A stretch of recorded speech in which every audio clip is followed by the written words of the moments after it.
Hello everyone, welcome to the Euro Challenge orientation and online training. We are very happy that you are decided to participate with your school team. My name is Marcus Thiel. I am professor for European politics at Florida International University, and I also direct FIU's Jean Monnet Center of Excellence, which is a European Union supported research and academic outreach center. As such, my associate director, Madame Christine Kali, and I are glad that you want to participate, and therefore we prepared this little online virtual training that goes over the history of the European Union, over the institutions of the European Union, and then at the end we'll talk something about the economics and the euro in the single market. You should be able to see now the first slide. Play the next slide. As you can see here, we'll go over the history, the European Union's post-war creation up till today. The second part is how the European Union works. It has 5 major institutions that we quickly review. Then we'll focus on the euro as the currency for 19 of the 27 EU member states and what monetary union really means. And finally, a quick look at transatlantic relations. So what is the European Union? That is actually not an easy question because the European Union has so many different characteristics and aspects. So as you can see here in the first block, it is a form of regional, continental, supranational governance. Supranational denotes something above the national level, right? Supranational governance, meaning that in areas of economic policy, the European Union governs above the nation state because the 27 member states agreed that the European Union should handle everything related to economic, monetary policy and trade. So it is not a super state to replace existing states. All 27 still have substantial amounts of sovereignty, but it is more than just an international organization such as the United Nations. Because in contrast to the United Nations, in the European Union, many of the laws and regulations that come down from Brussels, again, in economic related areas, they are enforceable. That means they need to be adhered to. Otherwise, there can be consequences. So the European Union is in that sense also a unique institution, as the second paragraph will tell you. Member states are not pressured, but they cede voluntarily sovereignty in many areas, again, mostly economic areas, but also agriculture, environment, infrastructure, increasingly also immigration areas, to carry out common policies and governance in the continent. Thirdly, the European Union is importantly made up of commonly shared values. Of course, those are similar in the United States, such as liberty, individual liberty, democracy, respect for human and minority rights, the so-called fundamental freedoms, and the rule of law. Finally, the European Union has so far been, while it's been tested by a number of crises over the last decade, it had also, for example, been the recipient of the 2012 Nobel Peace Prize in a recognition for their efforts surrounding peace and stability in the region as well as in the world. Here you can see in few statistics a little bit more the differences between the European Union market and the US market.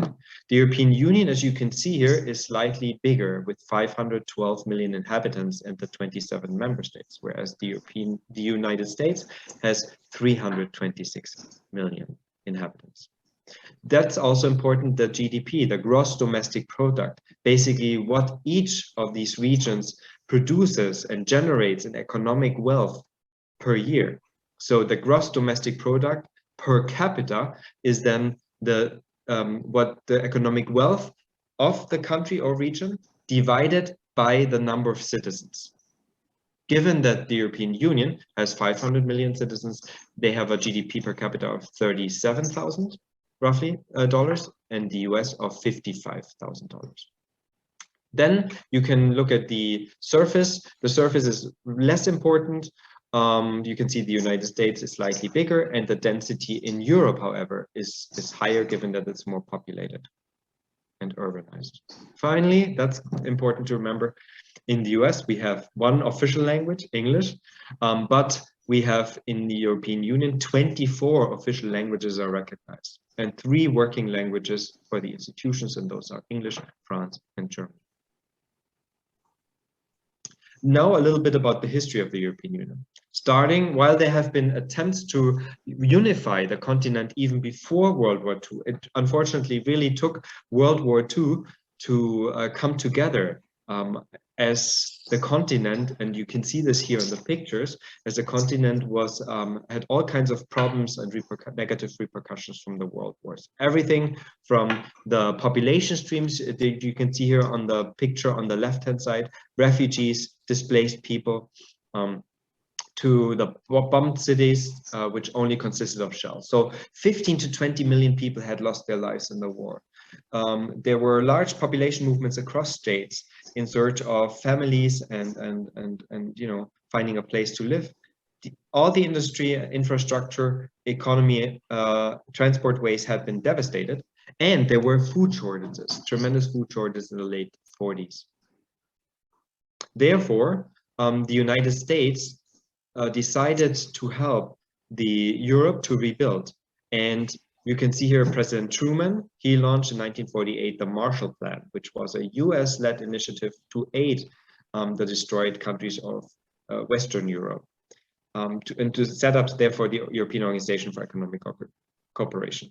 However, Stalin, the Soviet leader Stalin at the time, was not really done yet with Western Europe, given that Nazi Germany had devastated large parts of Russia, or the Soviet Union as well. And therefore, there was an ideological split evolving, whereby Western Europe really was looking to the US, later became also NATO integrated and started to build this precursor to the European Union. And Eastern Europe built up COMECOM, the Council for Mutual Economic Assistance, which later in 1955 was also related to the Warsaw Pact. That then, of course, joined the opposition with NATO. Well, then in 1951, 6 stars are born. These 6 stars refer to the founding member states of the so-called European Coal and Steel Community. The European Coal and Steel Community was the precursor, again, of the European Union that we find today. Why did these 6 states decide to share the extraction of coal and the joint production and sale of steel? Well, because coal and steel were the raw materials of war. And so to avoid another war, they started out with the economic pooling of coal and steel. Not only that, but also the coal resources lay somewhat in between France and Germany. And as you know, those were the 2 main enemies of World War II. There were, however, the Benelux country, Belgium, Netherlands, Luxembourg joined them, as well as Italy, which was recovering from the fascist rule under Mussolini at the time. While the European Coal and Steel Community already set up 4 of the institutions that we find today in the European Union as of today. After a few years, the leaders of the 6 states came together in Rome to sign the so-called Rome Treaty that established the European Economic Community, or Common Market as it is called. And here you can see the signing picture in Rome, and you can see the preamble, parts of the preamble. So in bold, you can see here the biggest goal was to eliminate the barriers, particularly the economic barriers, the trade barriers which divide Europe. That meant that after 1957, they not only established plans to have a common market established within the next 12 years, but they also opened the market for coal and steel to any kind of manufactured product. That established, as you can read on the bottom, the 4 freedoms: the freedom of movement of people or labor movement for citizens in the common market, the freedom of movement for manufactured goods, the freedom of movement for services, and the freedom of movement for financial capital as an instrument to achieve closer union. It also established a free trade areas with no tariffs. Well, as a reaction to that, and you can see this here on the map, the inner six were then joined by the so-called outer seven. These outer seven are represented down here: Austria, Denmark, Norway, Portugal, Sweden, Switzerland, and the United Kingdom. They established a sort of counter club to the Continental Six, which was called the European Free Trade Area, or EFTA. EFTA, however, had a limited scope because it was not supposed to ever become a political body, but just a fairly rudimentary free trade area with no tariffs. Today, EFTA, of course, is weaker than the European Union, in part because the European Union has absorbed a number of former EFTA members, such as Portugal or Sweden. Now, this next slide shows you how the European Union, based on its economic success, enlarged over time, meant it included newer member states once they were ready. And in order to be ready, you have to basically be a democratic country. You have to be able to take on the legal and regulatory obligations of the European Union, and you have to be able to have a functioning market democracy. Once these countries are ready, you had the accession, and here now we can move a little bit forward. In 1973, of Denmark, Ireland, and importantly, the United Kingdom. The United Kingdom saw already what was going on, but they were not allowed to become a member of the European Union until the French president Charles de Gaulle was out of office, and then the United Kingdom, Ireland, and Denmark joined, making the European Union at the time, the economic community, 9 member states. In 1981, Greece joined after the end of their military dictatorship. 1986, Spain and Portugal joined them, again, after they became democracies, after in Spain, after the death of Franco, and in Portugal, after the removal of the dictator Salazar. In 1990, well, you had the reunification of Germany, remember, whereby the Eastern German part joined Western Germany, and therefore an enlarged Germany became part of the European Union. That, however, raised some fears amongst fellow states that Germany would once again become too powerful and aggressive. Therefore, in 1992, the European Union established a big reform project that actually also for the first time called itself European Union to express a more closer union. Before, remember, it was a European Economic Community. European Union signified that there's more political integration ahead.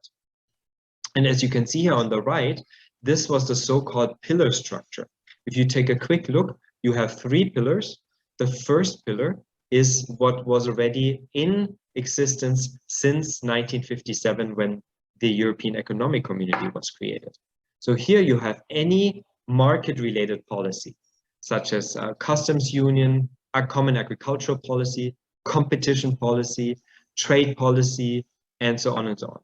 These are all single market related policies. That means the European Union institutions are in charge. And so this is a supranational cooperation scheme. That is in contrast to the other 2 pillars. The second pillar established a foreign policy and defense pillar. And you can see here, there's a foreign policy, meaning the increasing cooperation of EU member states, setting up joint embassies that we have today, the EU delegations, 140 around the world, having a pseudo-EU foreign minister, Josep Borrell, the High Representative for Foreign and Security Affairs, and of course a security policy that eventually should lead to a more integrated defense construction, including possibly an army. However, that has been long in the making because NATO continues to remain the dominant security provider in Europe. Finally, you have the third pillar, and that is justice and home affairs, basically homeland security. That was needed in the early 90s because with the removal of borders in the single market of the European Union, you also had a lot of criminals and transnational human smugglers, drug smugglers, and weapon smugglers going around. So it necessitated a homeland security arm that particularly carried out measures related to police and judicial cooperation between the member states of the 15 at the time. Well, in 1995, that was also, remember, after the end of communism, the formerly neutral countries of Austria, Finland, and Sweden finally joined the European Union.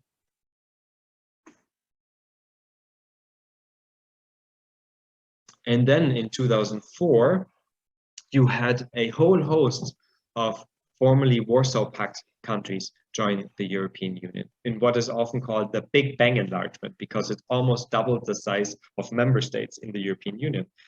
You had these countries, Cyprus and Malta were the only two islands, the rest were the Baltic states, and then from Poland all the way down to Hungary, Czech Republic, and so on and so on. These countries joined in 2004. In 2007, Bulgaria and Romania joined them. Bulgaria and Romania were not yet found to be ready in 2004, but as soon as they got the green light from the European Commission, which is the EU's executive, they joined the European Union. Finally, you had Croatia join in 2013, the first Balkan state of the formerly war-torn Balkan region. Croatia used to be the 28th member state, but now with the impact of Brexit, Croatia basically is the 27th latest member joining.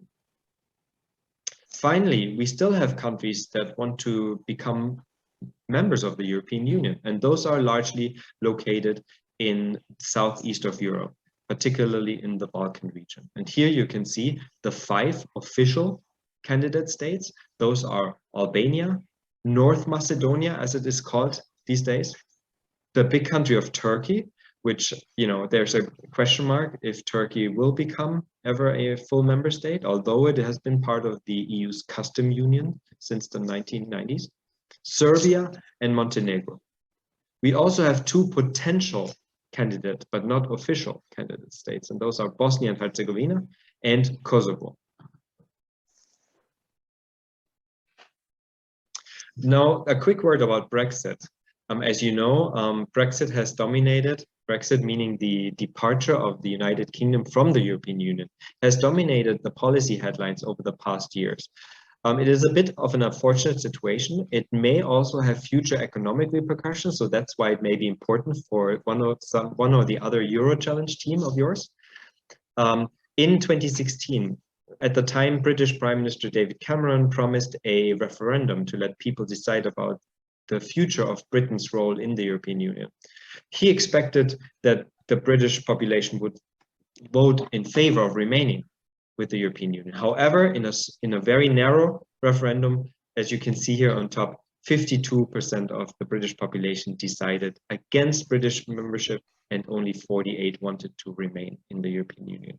That led to a long, detracted negotiation with the European Commission in Brussels to determine the framework, the treaty and rules and regulations under which Britain should leave, and what the future relationship between the European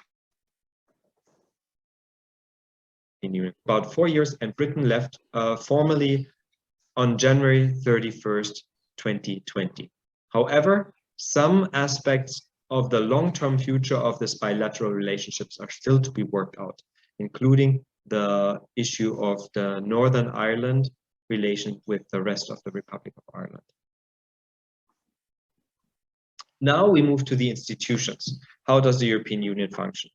And as I said in the beginning, it is a unique institution, and we'll go through the major 5 institutions. But for now, you will see here in the slide a quick comparison between the United States and the European Union. So you have on top here the question of constitution, right? In the United States, as you know, we have a written constitution that is difficult to amend. In terms of the executive, you see the White House here that shows you in the US, we have a presidential system. However, in Europe, in the European Union, you have on the one hand, the European Commission, which is the EU's executive leadership body. supported by the European Council, and that is made up of the 27 prime ministers or presidents. And so the 27 countries also have mostly parliamentary systems and not presidential systems, as in the US. With regards to the legislative, well, you have a bicameral system in the United States, meaning the House of Representatives, and then the upper house of the Senate that make up the Congress. In the European Union, you have the lower, so-called lower house, the House of the Citizens or People, that is the European Parliament with 705 members of European Parliament or MEPs that are elected every 5 years. And there is a sort of Senate in the European Union as well, which is the so-called Council of Ministers that assembles the ministers of the 27 member states. Again, a representative of the European states. Finally, with regards to the judicial institutions, we have, of course, in the US, the US Supreme Court with its 9 judges, as you know, very powerful and influential. But equally, or even more powerful, you could say, is the European Court of Justice. The European Court of Justice consists of 27 judges, 1 from each member state. And what is important, and why it has been called sometimes the most powerful court in the world, in matters pertaining to the single market, in economic matters, the European Court of Justice can overrule any national, supreme, or federal court of the 27 member states. That is quite powerful, you probably would agree. But let's go to the major leadership institution in the European Union, the so-called European Council. The European Council is made up of the heads of states or government of the 27 member states, meaning the prime ministers or president. President Emmanuel Macron is in here, just as the Spanish Prime Minister Pedro Sanchez is in there, or previous German Chancellor Angela Merkel was regularly convening in the European Council. The European Council needs some sort of leadership who sets the agenda and helps negotiate, and that is the European Council President Charles Michel. Together with the President of the European Commission, they meet every 2 to 3 months in order to set the long-term strategic agenda of priorities. Basically, what should the European Union be doing in the next year to 3 years? And they come out with conclusions that you can read online, and these conclusions then provide the blueprint for the policies, the concrete policies that then are being established in the European Union. These Council presidency conclusions actually will go to the European Commission, that you can see. The European Commission being the executive of the member states that consists of 27 commissioners, again, 1 per member state, and each of these commissioners is responsible for a specific policy area. We have a trade commissioner, we have the high representative for foreign and security affairs, we have a climate change commissioner, we have a justice and equality commissioners, we have a homeland affairs commissioner. You get the picture. These commissioners are led by Ursula von der Leyen. She's the president of the European Commission. She came into power in 2019 for 5 years, and she basically also provides guidance to those 27 commissioners when they meet once a year in the so-called Berlaymont building that you see here on top in the heart of Brussels. As the EU's executive branch, the European Commission takes the presidency conclusion from the Council, and there, based on those, proposes new legislation that then goes, as you can see in the next slide, to the Parliament and the Council. It also enforces the rules. So can we go back 1 second? Thank you. It also enforces the legislation, the EU legislation. And so the Commission sometimes cites, for example, member states for non-compliance with EU rules and laws. And it manages the EU's budget, negotiates trade agreements, for example, with the Mercosur states, or with Australia, or with South Korea, and it manages Europe's development aid. Now, once the European Commission comes out with legislative bills or drafts, those legislative bills go to the European Parliament on the one hand, which is the lower house, made up of 705 so-called MEPs, members of European Parliament, that are elected for 5 years. The European Parliament is unique in that you have 705 people sitting in the semicircle that you can see here in the picture to your left on the bottom, and they sit not together by country, but they sit together by party affiliate. So all the European conservatives from 27 countries sit in one wing, all the European center-left Democrats and socialists sit in another. And in the middle you have liberals, on the wings you have the 27 far right sitting together. Now, together with the council, which is the Council of Ministers, they pass the EU law and adopt the European Union's budget. And it approves the European Union commissioners. But they can only do this with, again, the European Council of Ministers, which you can see here on the right. That's what I call the Senate, or the upper house. It's the voice of the member states. It is comprised of the various ministers holding office in the 27 member states. So for example, if the European Commission comes out with an agricultural reform law, it will be passed as a draft bill to the European Parliament and then also to the European Council of Ministers. In this European Council of Ministers, all the 27 agricultural ministers are assembled. They literally fly in from their national capitals to Brussels for a day to make decisions about should we adopt or should we amend and send back to the Parliament the agricultural draft bill. And then between those two bodies, just as in any democratic legislative process, between those two bodies, the amendments are sent back and forth, and there will be 3 readings in the European Parliament. And within those 3 readings, both chambers would have to agree on the identical text so that the new law will be passed and eventually come into effect. And if there is no agreement from the member states, the Council of Ministers, and from the Parliament, then that law will simply not pass and will not come into effect. Now, what is of course very important is that you have a judicial arbiter to monitor the enforcement of the rules. And there I told you earlier already that the European Commission sometimes cites companies or governments in front of the European Court of Justice. So the European Court of Justice has tremendous power because, again, in economic single market related matters, it can overrule national courts. It is the highest, therefore the highest judicial authority in the European Union, in the European continent. It ensures that all laws are interpreted and applied correctly and uniformly. That means if there's a precedent case for one country, that automatically applies to all other 26. If there's a conflict between the EU institutions, the European Commission, for example, and the Council of Ministers, it will also rule and try to come to a decision. Sometimes there's often also conflict between the European Commission and various member states. Then the European Court will also rule on that, or between member states themselves. So therefore, it can act as an independent policymaker and, importantly, overrule national laws in any policy area related to the single market, such as economy, trade, agriculture, and so on and so on. Now let's move to the next section, which talks a little bit more about the monetary and fiscal policy in the euro area. But first, let's get some definitions straight that you may need to know in your presentations or your presentations.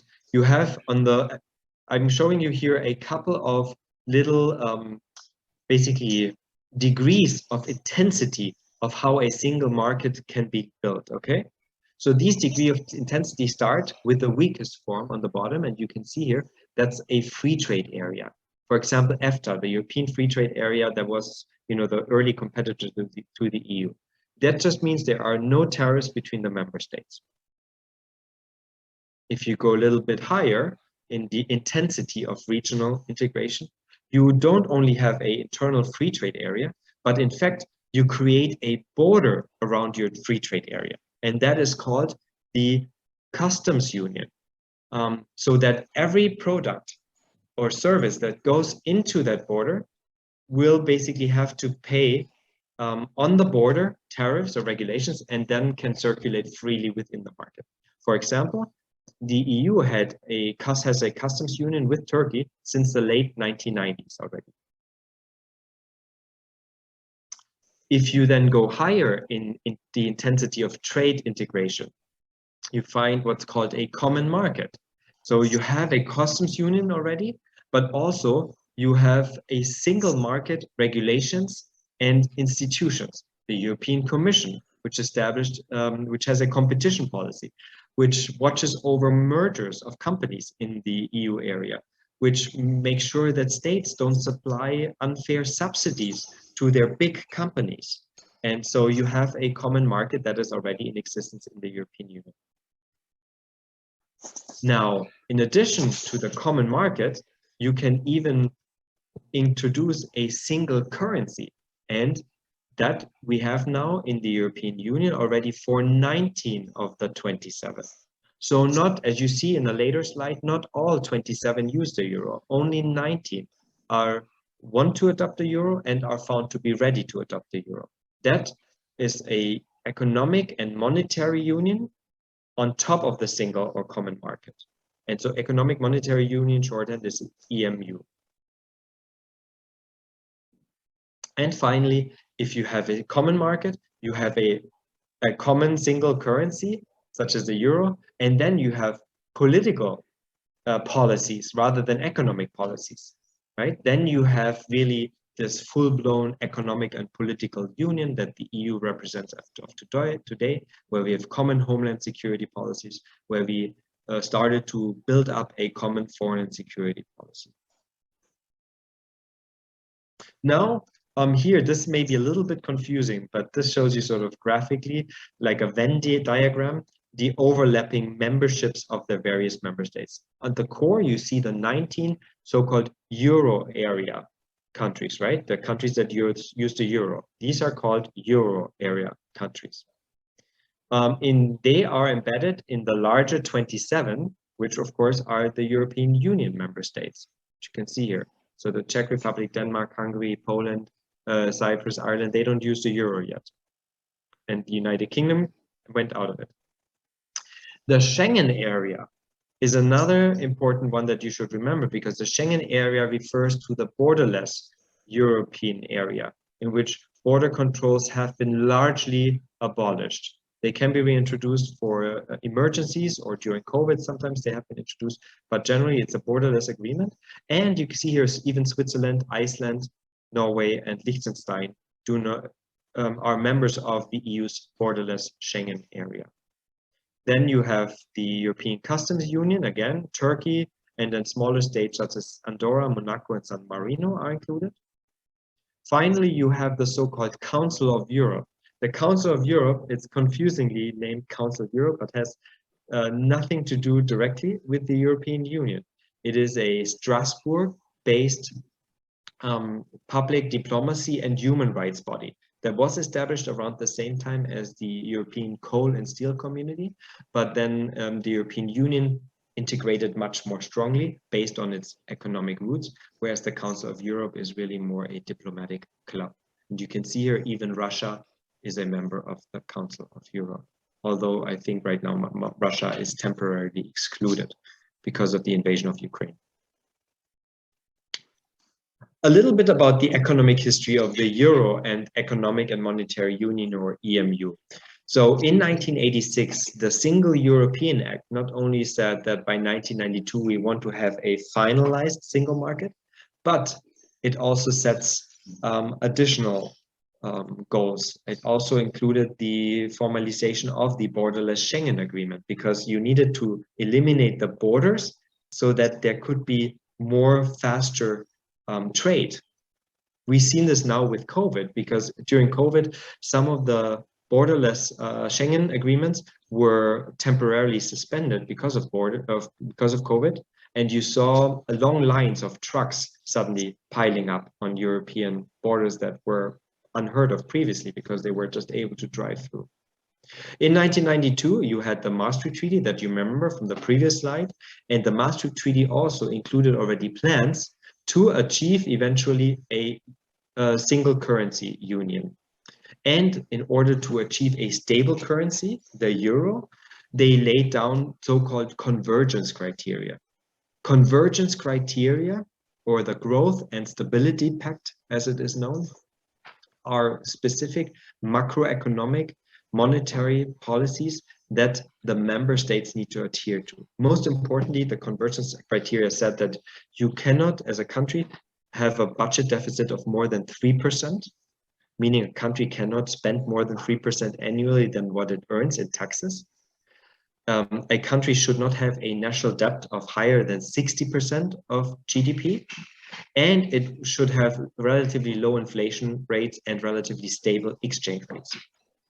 In 1999, the euro was introduced, first theoretically as on paper, so that the citizens could get used to, and in 2002 you had the physical introduction where you could go to an ATM and then receive, coins and banknotes that were then replacing the national currencies within a 6-month changeover period. Now, remember again that the euro area of the 19 is not the same as the European Union of the 27. Currently, these 19 member states here, the blue ones on the map, use the euro, and so therefore they're cooperating more closely in the so-called Euro group of finance ministers. However, you have also the other 9. You have on the one hand here, Croatia and Bulgaria. They have pegged their exchange rates, their foreign exchange rates, already to the euro, and they're supposed to join the euro area in 2023 and 2024. So then we would have 21 euro states.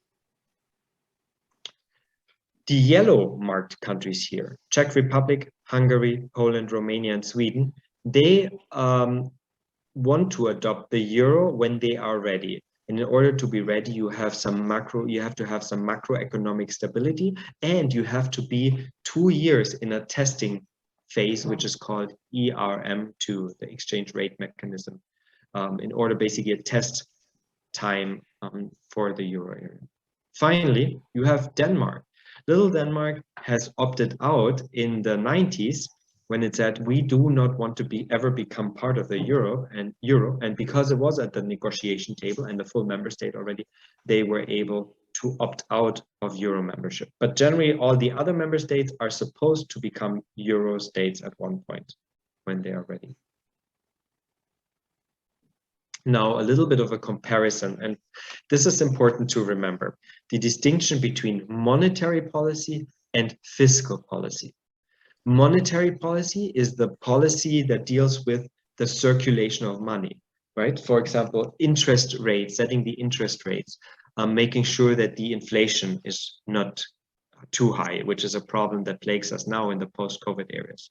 Fiscal policy is different. Fiscal policy refers to how governments earn their revenues and how they spend it. Remember, for example, that countries in the euro area should not have more than 3% of a budget deficit. But let's go back to monetary policy. In the US, you have, of course, the Federal Reserve Bank, and with the Federal Reserve Chair Jerome Powell, who sets the interest rates, right, and other monetary policies. In the euro area, you have the European Central Bank, or ECB, and the European Central Bank, or ECB, is led by Christine Lagarde, the former French finance minister, basically she, together with the 19 central bank heads of the countries, will determine the monetary policy for the 19 euro states. They will set the interest rate, they will look at the inflation for the euro, and so on and so on. So therefore, in the 19 euro areas, member states, your monetary policy is centralized. However, in the US, with regards to fiscal policy, remember the policy that decides where member states decide how to earn and how to spend their mostly tax revenues. With regards to fiscal policy, you have the Treasury Secretary Janet Yellen in the US. In the euro area, in the 19, you have the 19 Euro Group finance ministers that regularly meet. They are chaired by Pascal Donahue. However, there is no central euro area budget, right? So the member states still are able to spend and earn their taxes nationally. And all they do is they report back to the European Commission, who tries to give them recommendations. So there is no centralization of fiscal policy. And this is important to remember for some of your presentations, because you probably all know about the euro crisis of the 2008 to 2012. And the euro crisis came in part because of the disconnect that you had in the euro area, a centralized monetary policy run by the European Central Bank, but you still had 19 different fiscal policies where each member states could decide to maybe overspend or to not have enough capital reserves. And so that led in part to the euro crisis. Now, with regards to structural reforms are basically macroeconomic reforms to improve the competitiveness, and the GDP growth of countries. Well, in the US, you know that we have a federal system, and therefore you have the sensitive balance in which state governments implement macroeconomic competitiveness reforms together with the central government in Washington, D.C. Again, in the euro area, it's a little bit different, that the member states are still in charge of any kind of macroeconomic structural reforms. However, the European Union gives only policy recommendations to the member states. That means after the euro crisis, for example, each member state submits their prospective budget for the next year to the European Commission. Their economic experts will review the budgetary plans for each of the 19 countries, and it will give them then feedback and recommendations. They're like, you may want to spend not so much on public administration, but you want to spend more on tax cuts or what have you.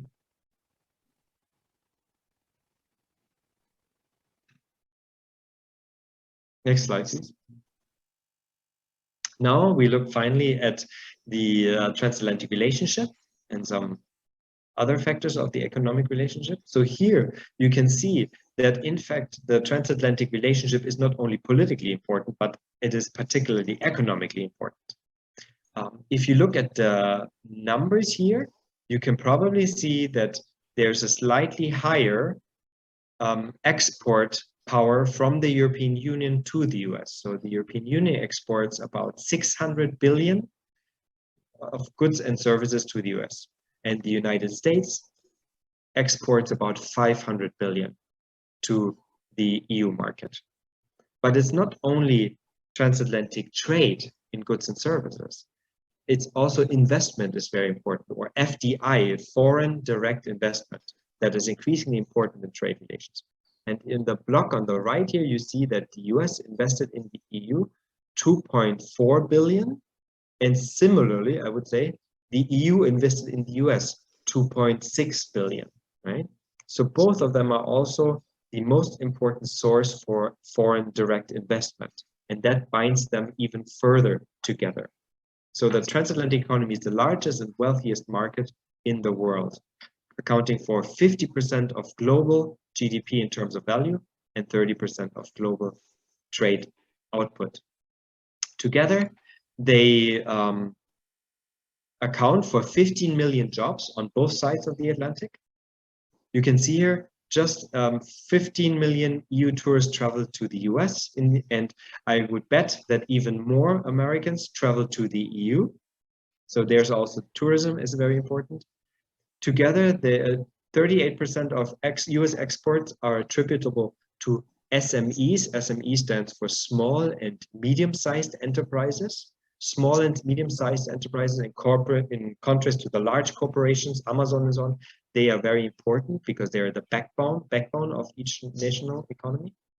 And there's a transatlantic commercial sales of about 5.5 trillion, a tremendously huge amount that again binds both regions closely together. But it is not only the economic relationship that is very important for the transatlantic relations. They are also working together to advance global leadership in the United Nations as elsewhere. With regards to freedom and democracies, both the US and the European Union support free elections, stand for good governance, hopefully, for human rights and the rule of law around the world.